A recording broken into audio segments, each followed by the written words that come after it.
কি হে রাজপণ্ডিত, পুজোর আর কতদিন বাকি? আর বেশি দিন বাকি নেই মহারাজ। তাহলে তো এখন থেকেই তোড়জোড় শুরু করে দিতে হয়। হ্যাঁ, সে তো দিতেই হয় মহারাজ। রাজবাড়ির পুজো বলে কথা, যেমন তার জাঁকজমক তেমন তার খরচ। মন্ত্রী, রাজকোষে কত টাকা আছে বলো তো? বুঝতেই তো পারছো দুর্গোৎসবে কি বিশাল অর্থ ব্যয়। সে তো বুঝতেই পারছি মহারাজ, কিন্তু সমস্যা হচ্ছে যে রাজকোষ তো প্রায় শূন্য। সে কি, রাজকোষে টাকা নেই? কিন্তু এবছর তো খুব ভালো রকমের খাজনা আদায় হয়েছে। অস্বীকার করছি না, কিন্তু আয়ের থেকে ব্যয় যে বেশি মহারাজ। এ আবার কিরকম কথা বলছেন মন্ত্রী মশাই? এই কমাসে তো তেমন কোনো বড় রকমের খরচা হয়নি। এই তুমি থামাতে গোপাল, সব ব্যাপারে তোমার ওই অনাবশ্যক নাক গলানোটা বন্ধ করো। এই বাবা, আমি আবার নাক গলালাম কখন?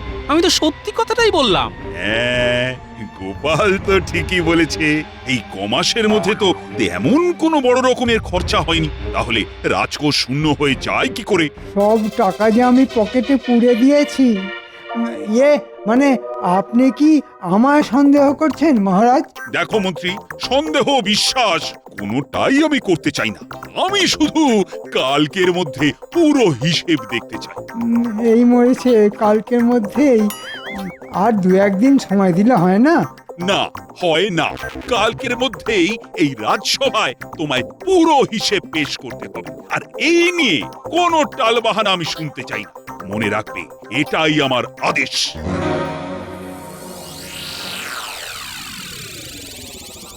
আসল হিসেবের খাতায় 1,29,000 টাকা উদ্বৃত্ত, কিন্তু সেই সমস্ত টাকা দিয়ে তো বউয়ের জন্য গা ভর্তি গয়না কিনে ফেলেছি। নকল এই হিসেবের খাতায় তাই এমনভাবে বাড়িয়ে বাড়িয়ে খরচ দেখাতে হবে যে হাতে থাকবে মাত্র 300 টাকা। যত রাতই হোক না কেন, আজ রাতের মধ্যেই নকল হিসেব শেষ করে ফেলতে হবে। বাবা, আমার নামও মন্ত্রী, এমন হিসেব সাজিয়ে দেব না, মহারাজ কেন, মুর্শিদাবাদের নবাব অবধি আমার হিসেবের কোনো ত্রুটি ধরতে পারবে না। আমার মন বলছে রাজকোষের হিসেবে মন্ত্রী নিশ্চয়ই কোনো গন্ডগোল পাকিয়ে বসে আছে। তাই আজ রাতের মধ্যেই সব হিসেব ওলট পালট করে কাল নতুন খাতা লিখে এনে মহারাজের কাছে পেশ করবে। যাই, রাতের অন্ধকারে একবার মন্ত্রীর বাড়ি গিয়ে উঁকি মেরে দেখে আসি।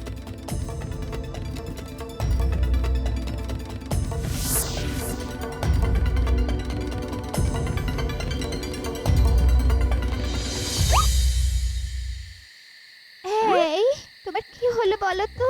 গোমরা মুখে রাজসভা থেকে ফিরে এসে গোছ হয়ে বসে রইলে। দুপুরবেলা ভালো করে ভাত অব্দি খেলে না, আর সন্ধে হতে না হতে সেই যে খাতা মুখে করে বসলে তো বসেই আছো। খাবে কখন? এই আমি কিন্তু আজ কচি পাঁঠার ঝোল করেছি, সেই সঙ্গে গরম গরম লুচি ভেজে দেব। এসো। দেখো, কাজের সময় বেশি ভেজর ভেজর করো না তো। লিখছো তো খাতা, তা খাওয়ার পর লিখলে ক্ষতি কি? এসব তুমি বুঝবে না। যদি কালকের মধ্যে রাজকোষের হিসেব ঠিকঠাক মিলিয়ে দিতে না পারি, তাহলে মহারাজ না ওই কচি পাঁঠার মতো ড্যাং করে আমায় বলি দিয়ে দেবেন। বুঝতে পেরেছি বুঝতে পেরেছি, হিসেবে নিশ্চয়ই কোনো গোলমাল পাকিয়েছো। সে তো তোমার জন্যই পাকিয়েছে। আমার জন্যে? তোমার গা ভর্তি নতুন নতুন গয়না, তারপর দুবেলা কোপ্তা কালিয়া পোলাও, এসব করতেই তো রাজকোষের সব টাকা জলের মতো বেরিয়ে গেছে। আমার জন্যে বেরিয়ে গেছে? ঠিক আছে, আমাকে নিয়ে তোমার এতই যখন সমস্যা, তখন থাকবো না এই বাড়িতে। গাড়ি ডেকে দাও, আজ রাতে আমি বাপের বাড়ি চলে যাব, কখনো ফিরে আসবো না এখানে। যাও। এই দেখো, এই দেখো, সামান্য কথায় কেমন খেপে গেল। গিন্নি, ও গিন্নি, শোনো। না না না, আমি কোনো কথা শুনতে চাই না, চলে আমি যাবই যাবই। এই এমন রাগ করে না, এমন রাগ করে না, করে না লক্ষ্মীটি। ও লক্ষ্মী বলো আর লক্ষ্মী ছাড়াই বলো, আমি চলে যাবই।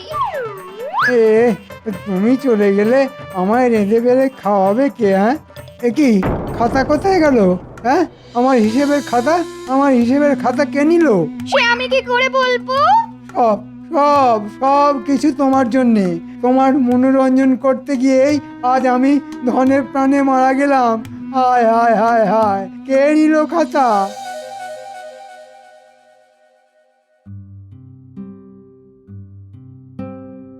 কি ব্যাপার, সকলেই রাজসভায় হাজির, অথচ গোপাল আর মন্ত্রীর দেখা নেই কেন?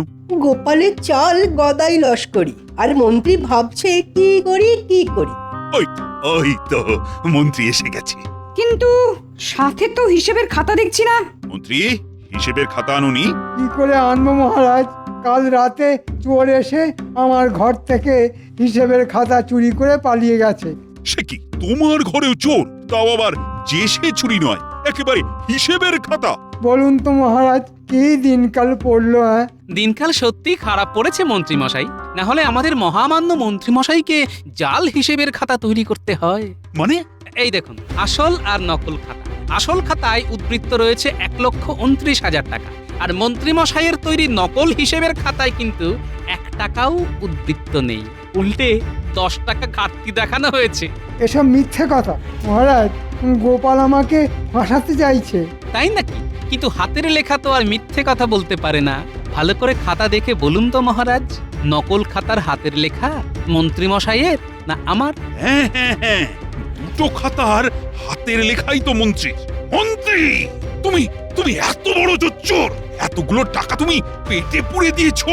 ভুল হয়ে গেছে মহারাজ, কথা দিচ্ছি এমন কাজ জীবনে আর কখনো করব না। এবারের মতো ক্ষমা করে দিন, ক্ষমা করে দিন মহারাজ। ক্ষমা? ক্ষমা? তোমার মতো জোচ্চোরকে ক্ষমা? যাও যাও, 6 মাসের জন্য বরখাস্ত করলাম তোমাকে। হ্যাঁ, এই 6 মাস তুমি রাজসভায় ঢুকতেও পারবে না, আর কোন রকম বেতনও পাবে না। তাহলে যে আমি না খেতে পেয়ে মরে যাব মহারাজ, না খেতে পেয়ে মরে যাব। মরে যাবে? আর তোমার মরার তো এই শুরু।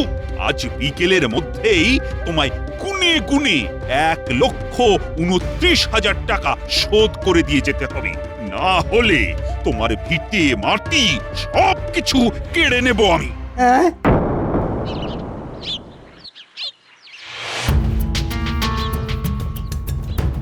গোপাল গোপাল গোপাল, ওই বেটা গোপালের জন্যে আজ আমার এই দশা।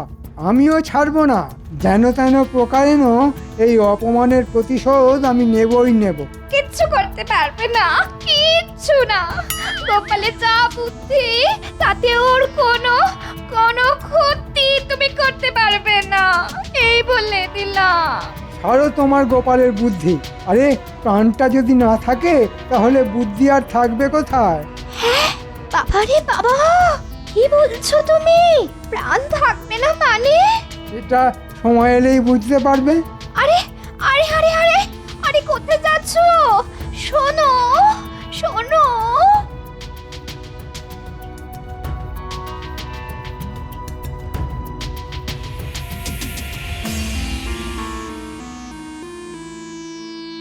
বলি, বাড়ির অবস্থাটা একবার দেখেছো? ঘরের চাল যে এদিক ওদিক দিয়ে খসে খসে পড়ছে। তাতে তাতে আমি কি করব বলো তো? হাতে এমন কোনো বাড়তি পয়সা নেই যে ওই ঘরের চালটা সারাই। আহা, কি কথাই শোনালেন রে! হাতে পয়সা নেই, তা হাতে যদি পয়সার এতই টানাটানি, তাহলে আর মহারাজের চাকরি নিয়ে পড়ে আছো কেন? মহারাজের চাকরি ছেড়ে তো নিজেই স্বাধীনভাবে চিকিৎসা শুরু করতে পারো। হ্যাঁ, তা করতে পারি, কিন্তু তাতে ওই পয়সা এলেও কোনো ইজ্জত নেই, বুঝেছো? সে আর বুঝিনি। 5 জনে তোমার রাস্তাঘাটে রাজবৈদ্য বলে সম্মান করে, আর সেই আনন্দেই তুমি দুহাত তুলে নৃত্য করো। মনে হচ্ছে ঠিক সময়ে এসে পড়েছি। বেশ করব, দেব, 100 বার দেব। আর কান খুলে শুনে নাও, বর্ষার আগে যদি আমাকে পাকা বাড়ি না বানিয়ে দাও, তাহলে আমি জন্মের মতো তোমার এই সংসার ছেড়ে বাপের বাড়ি চলে যাব, এই বলে দিলাম। হ্যাঁ। হায় ভগবান, এই অবুঝ মহিলাকে আমি যে কি করি!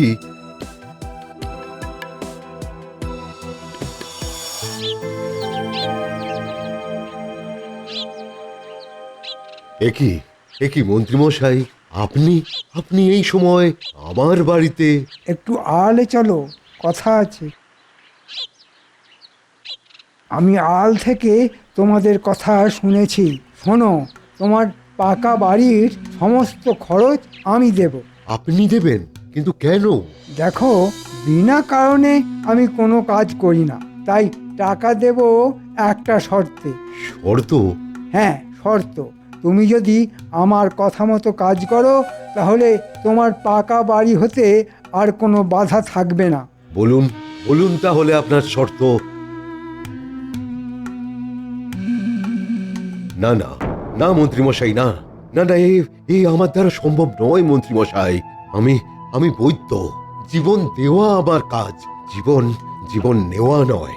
ঠিক আছে, তাহলে এমন এক কাজ করো যাতে হতচ্ছাড়া বেঁচে থেকেও আদমরা হয়ে থাকবে। ব্যাটার না চলবে হাত পা, না কাজ করবে মাথা, আর এইটুকু করে দিতে পারলেই আমি নিজে খুশি হয়ে তোমাকেও খুশি করে দেব। কি, রাজি তো? এটা ঠিক ঠিক ঠিক আছে, ঠিক আছে, আমি রাজি। হ্যাঁ, আমি রাজি।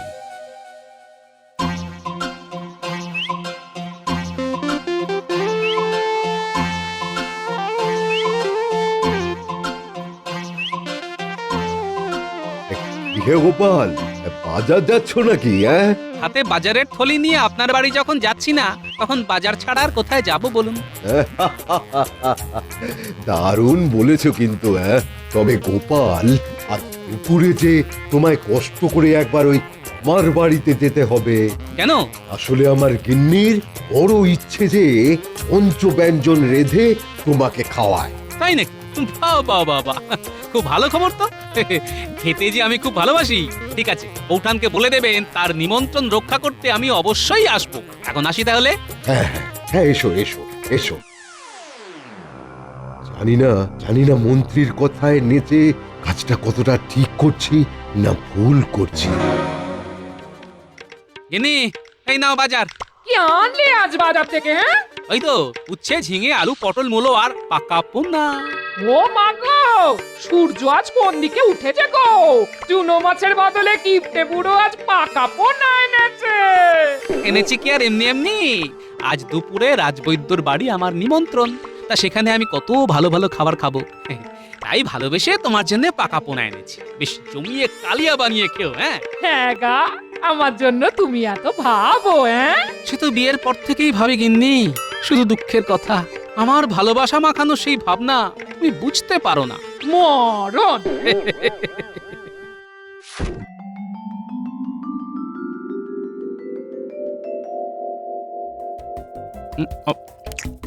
আহ, মাছের কালিয়াটা যা হয়েছে না। তাহলে আর এক টুকরো মাছ দি? না না বৌঠান, আর না আর না, অনেক খাওয়া হয়ে গেছে, আর পারবো না। পারবো না বললে হবে গোপাল? হ্যাঁ, এখনো তো পায়েস বাকি আছে। এরপরেও পায়েস? হ্যাঁ হ্যাঁ, পায়েস। তুমি তো পায়েস খেতে খুব ভালোবাসো। তা বাসি, কিন্তু এত খাওয়ার পর। না না না না না না, কোনো অজুহাত আমি শুনবো না। আরে আরে, যাও যাও যাও যাও, ওই গোপালের জন্যে ওই পায়েস নিয়ে এসো। যাও যাও। এ কি, শুধু আমার জন্য কেন? রাজবৈদ্য, আপনি পায়েস খাবেন না? আপনিও তো পায়েস খেতে খুব ভালোবাসেন। না গোপাল, না, মনে হচ্ছে আমার রক্তে ওই শর্করাটা একটু বেড়েছে, তাই ওই মিষ্টি খাওয়া একেবারে বন্ধ। নাও নাও নাও নাও, আমার কথা না ভেবে তুমি ওই তাড়াতাড়ি পায়েসটুকু খেয়ে নাও তো। গিন্নি, ও গিন্নি। ও, এসে গেছো? তা কিরকম খেলে গো? হ্যাঁ, প্রচুর খাইয়েছে বুঝলে, মাছ, মাংস, পায়েস। ওহ, শরীরটা একেবারে আইঢাই করছে। এ কি হলো? ধপ করে অমন দাওয়ায় বসে পড়লে কেন? হঠাৎ করে শরীরটা কেমন আনচান করতে শুরু করে দিল। আরে বাবা, বড্ড কষ্ট হচ্ছে যে। মা, এ কি হলো? সুস্থ সবল মানুষটা এমন করে শুয়ে পড়লো কেন? এই এ কি হলো গো? হ্যাঁ গা, শুনছো? এ কি এর তো কোনো সারা শব্দ দিচ্ছে না। এখন আমি কি করি? কি করি? কাকে ডাকি? কাকে ডাকি? ওই তো বিজ্ঞানী যাচ্ছে। ও কি একবার ডাকি? এই যে শুনছেন? আপনাকে বলছে, শুনুন। আমায় কিছু বলছেন? একবার আমাদের বাড়িতে আসুন না, ওনার শরীরটা খুব খারাপ হয়েছে, খুব। একবার আসুন। সে কি গোপালের শরীর খারাপ। চলুন তো দেখি।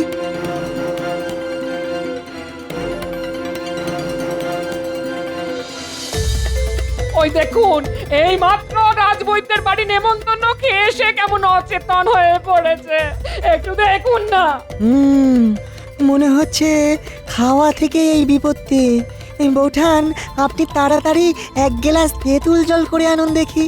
হ্যাঁ, খুব তাড়াতাড়ি ওকে বমি করাতে হবে। হ্যাঁ।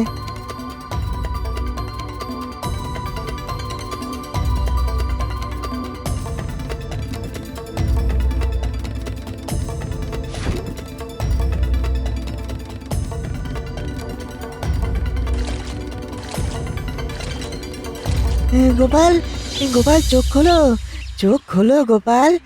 গোপাল, আমি আমি কোথায়? তোমার বাড়ির দাওয়ায় শুয়ে আছো। ঘাট থাকতে দাওয়ায় শুয়ে আছি কেন? সেসব কথা পরে হবে, আগে এই তেঁতুল জলটা খেয়ে নাও তো।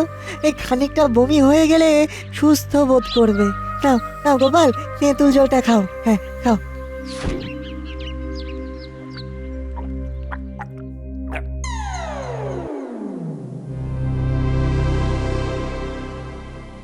এতক্ষণে মনে হয় রাজবৈদ্যর ওষুধের কাজ শুরু হয়ে গেছে। এরপর থেকে গোপালের হাত পা কাঁপতে শুরু করে দেবে, মাথা আর কাজ করবে না। কি আনন্দ, কি আনন্দ! অনেকটা বমি হয়ে যাওয়ার পর এখন কেমন বোধ করছো গোপাল? ভালো, এখন এখন বেশ সুস্থ বোধ করছি। আচ্ছা, তোমার কি হয়েছিল বলো তো? ওই রাজবৈদ্যর বাড়ি পায়েসটা খাওয়ার পর থেকেই শরীরটা কেমন করতে লাগলো। কি করে যে বাড়ি এসেছি সে কেবলমাত্র আমিই জানি। শরীর ঝিমঝিম করছে, হাত পায়ে যেন বল নেই, চোখে অন্ধকার, মাথার মধ্যে সবকিছু যেন গুলিয়ে যাচ্ছিল। তার মানে ওই পায়েস থেকেই বিষক্রিয়া শুরু হয়েছিল? হ্যাঁ, আচ্ছা আচ্ছা, ওই পায়েস আর কে কে খেয়েছিল? শুধু আমি। কেন, রাজবৈদ্য খায়নি? না, তার নাকি রক্তে শর্করা বেড়েছে, তাই ওই পায়েস ছোঁয়নি পর্যন্ত। আচ্ছা বিজ্ঞানী, আমি যা ভাবছি তুমিও কি তাই ভাবছো? মনে তো হয় তাই। তাহলে চলো তো চুপি সারে একবার রাজবৈদ্যর বাড়ি থেকে ঢুঁ মেরে আসি। কিন্তু এই শরীরে? হ্যাঁ, বমির সাথে সব বিষ বেরিয়ে গিয়ে এখন আমি পুরোপুরি চাঙ্গা।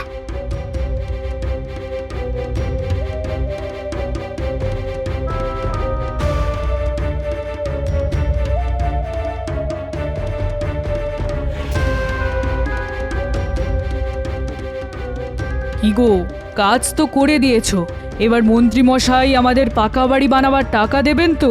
হ্যাঁ হ্যাঁ, দেবে দেবে দেবে, ঠিক দেবে। দিলেই ভালো।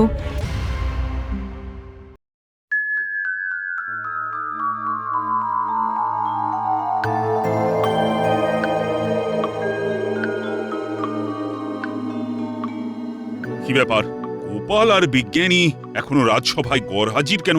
আগে গোপাল কাল হঠাৎ করেই খুব অসুস্থ হয়ে পড়েছিল। সে কি, কি হয়েছিল? হঠাৎ করেই হাত পা কাঁপতে শুরু করে দিয়েছিল, তার উপরে চোখে অন্ধকার, মাথা ভুঙো। তাহলে তো আমার ওষুধ কাজ করতে শুরু করে দিয়েছে। না না না, এ তো ভালো কথা নয়। আমি এক্ষুনি একবার গোপালকে দেখতে যাব।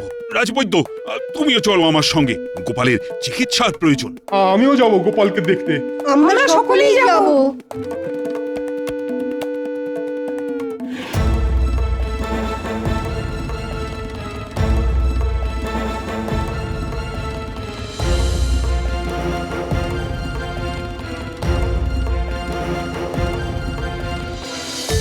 গোপালের নিশ্চয় খুব বাড়াবাড়ি হয়েছে, তাই মহারাজ সকলকে নিয়ে গোপালের বাড়ি যাচ্ছেন। যাই, কাল থেকে রগরটা দেখে আসি। এই যে, কেমন আছো গোপাল? কাল তো প্রায় মরতে বসেছিলাম, কিন্তু তেঁতুল জল খাইয়ে বিজ্ঞানী আমায় বাঁচিয়েছে। যাক বাবা, নিশ্চিন্ত হলাম। যা, এবারেও গোপালের কোনো ক্ষতি করতে পারলাম না। এই যে নিন মহারাজ। আহা, এসব আবার কেন?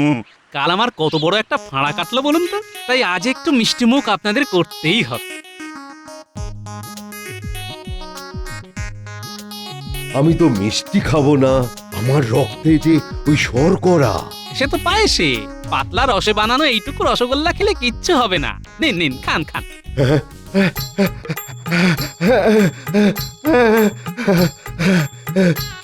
কি হলো রাজবৈদ্য? রসগোল্লা মুখে দিয়ে তুমি কাঁদতে শুরু করে দিলে কেন? আমি আমি আমি বড় পাপী, আমি বড় পাপী। বাড়িতে নেমন্তন্ন করে গোপালের পায়েসে আমি এমন এক বিষাক্ত ওষুধ মিশিয়ে দিয়েছিলাম যা খেলে ওই মানুষের স্নায়ুতন্ত্র অবশ হয়ে যায়, চিন্তা শক্তি আর কাজ করে না। সে কি সব কি সত্যি? এই সব সত্যি মহারাজ, এই সব সত্যি। আমায় শুনে দিন মহারাজ, আমায় শুনে দিন। কিন্তু এসব কথা এখন বলছো কেন? আসলে ওনার রসগোল্লায় আমি এমন এক আড়ক মিশিয়ে দিয়েছি যে যেটা খেলে মানুষ তার পাপের কথা হড়হড় গড়গড় করে বলে ফেলে। আর গোপালের কথা মতো ওই আরক আমি এনে দিয়েছিলাম। কিন্তু রাজবৈদ্য কেন করেছিলে এই কাজ? ওই মন্ত্রী মশাই আমাকে এই কাজ করতে বলেছিল মহারাজ। পরিবর্তে আমার ওই পাকা বাড়ি করে দেবে বলেছিল। এখানেও মন্ত্রীর শয়তানি! সেনাপতি এক্ষুনি গিয়ে মন্ত্রীকে ধরে নিয়ে এসো। সর্বনাশ করেছে এই রে, আমায় এখন পালাতে হবে। ওরে বাবা রে! মহারাজ, মন্ত্রীমশাই পালাচ্ছেন। দাঁড়াও বলছি! ওরে বাবা রে! মন্ত্রী, দাঁড়াও বলছি!